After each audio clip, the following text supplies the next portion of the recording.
दिन भर के हम आइल बनी काम हो गईल शाम कुछ कर इंतजाम हो।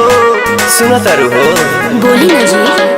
हाँ। दिन भर के हम आइल बनी काम हो गईल शाम कुछ कर इंतजाम हो।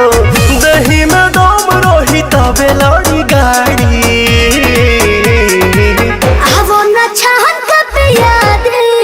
राजा सहरी से तहरी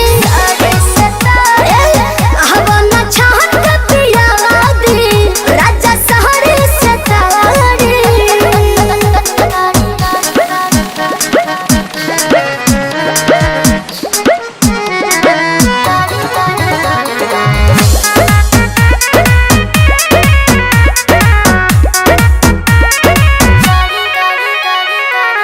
देर न लगाव तानी हाली कहरा बिल्कुल करे चटक चिखाना चिखा के लवने खाली कहरा।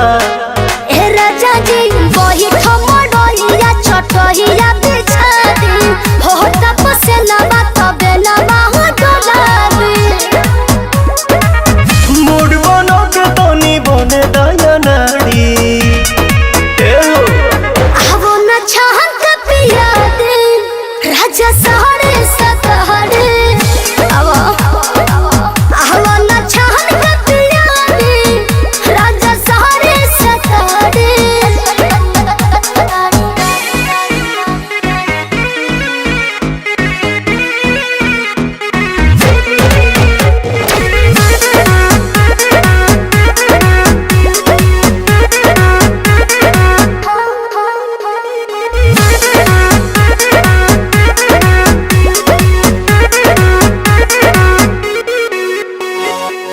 हाजिर तह मिजाज नरमी चाही ए जी गरमी के दिन में गरमी चाही।